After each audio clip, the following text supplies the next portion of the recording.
Pegatron, finalement, non. Le 27 pouces, peut-être ben que oui. De l'ambition pour WatchOS 10. Sécurité jusqu'au 6S. Le 15,5, imminent. Mardi 11 avril 2023. Fabrice Neumann. Benjamin Vincent. La quotidienne iWeek, épisode 370. Bonjour à toutes et à tous.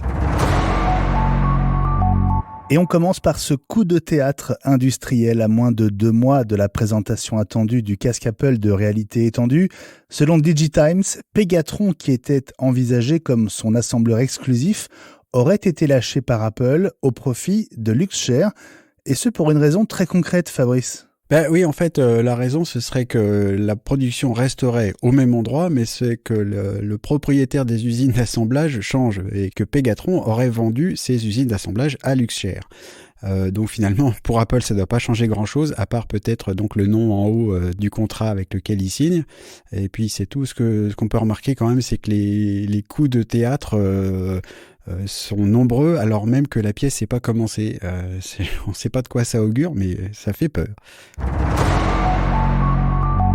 Des rumeurs contradictoires ces dernières heures autour d'un nouvel écran 27 pouces Apple à mini LED. Ross Young, l'analyste spécialiste du marché des écrans, avait d'abord annoncé Apple a complètement tué le projet de l'écran 27 pouces avant de mettre beaucoup d'eau dans son vin, précisant qu'il ne s'agit que d'une pause, en tout cas en ce moment.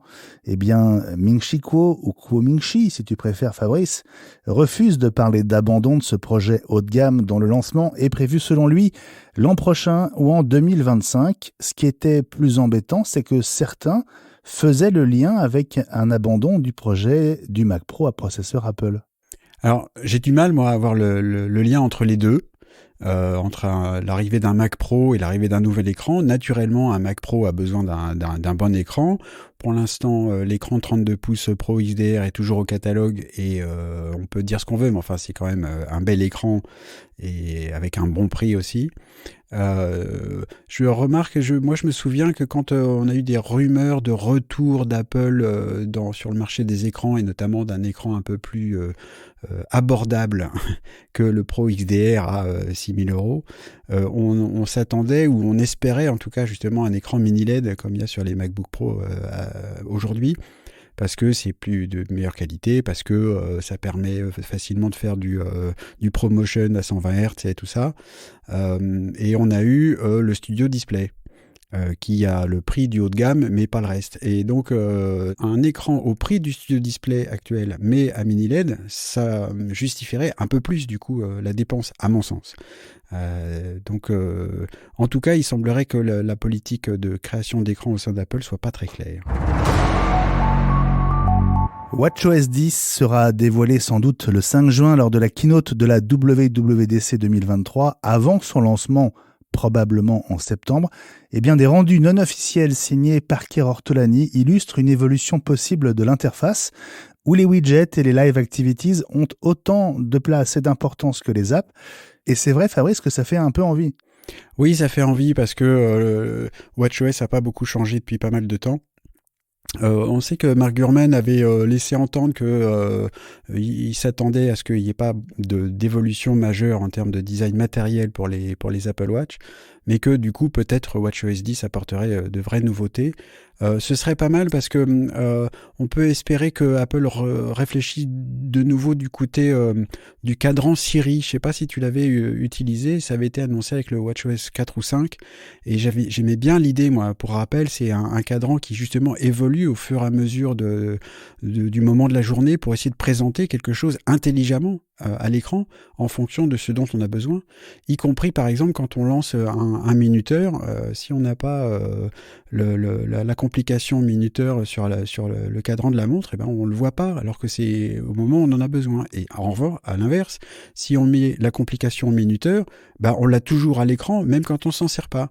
Donc c'est dommage qu'il n'y ait pas un peu plus d'intelligence là-dedans et moi ce que j'espère c'est voir ça en fait, c'est des widgets, des live activities, peut-être, en tout cas c'est ce qu'on voit par exemple, les live activities est lié à la Dynamic Island de l'iPhone 14 Pro, quelque chose qui soit donc plus dynamique et qui présente les informations dont on a besoin au moment où on regarde sa montre, ça ce serait chouette, donc pourvu que ce soit ça. Vous n'avez peut-être pas pu passer aux dernières versions des OS parce que vos appareils sont trop vieux pour être compatibles. Vous pouvez quand même bénéficier des mises à jour de dernière sécurité, les dernières apportées par les mises à jour dont iOS 16.4.1 et macOS 13.3.1 qui sont disponibles depuis environ 24 heures. Vous pouvez en profiter grâce à d'autres mises à jour, les versions 15.7.5 d'iOS et d'iPadOS, 12.6.5 de macOS Monterey, 11.7.6 de macOS Big Sur, des mises à jour qui fonctionnent notamment sur l'iPhone 6S, l'iPhone 7, l'iPhone SE première génération, l'iPad Air 2, l'iPad Mini 4 et l'iPod Touch 7e génération. Et ça, c'est toujours aussi bien, Fabrice. Ah, c'est formidable. L'iPhone 6S a été présenté en septembre 2015. Donc ça fait presque 8 ans et ça c'est quand même formidable. Oui, alors on peut s'attrister du fait que les toutes dernières versions des systèmes sont pas disponibles pour ces appareils-là, mais que Apple prenne en charge quand même la mise à jour de sécurité pour qu'on puisse continuer à les utiliser, parce qu'il n'y a pas de raison qu'ils ne marchent plus aussi longtemps. Faut applaudir. Là franchement, il y a rien à dire, pourvu que ça dure. Le MacBook Air 15,5 pouces attendra-t-il vraiment la dub pour être annoncé ? Ross Young, encore lui, indique que la production de masse des écrans rendrait possible un lancement avant le début juin. Alors pourquoi pas dans les jours qui viennent ou courant mai ?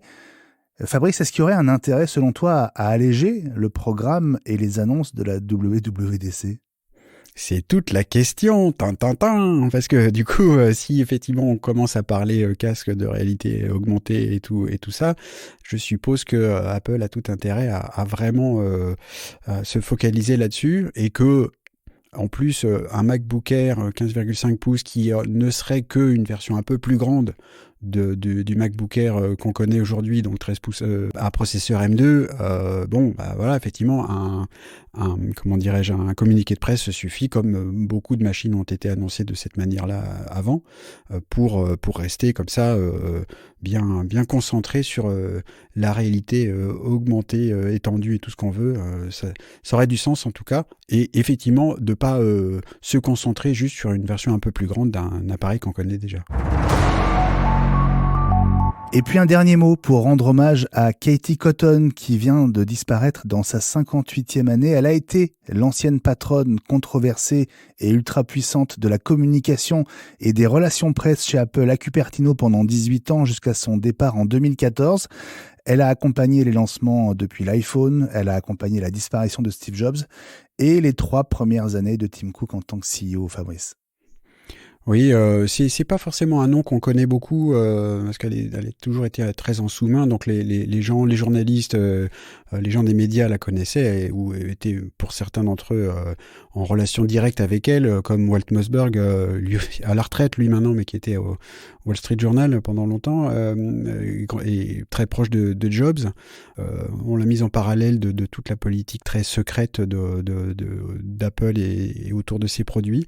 Voilà, c'est une grande figure d'Apple, dont le nom est pas très connu, mais très très importante au sein d'Apple, qui disparaît aujourd'hui. La quotidienne iWeek revient demain.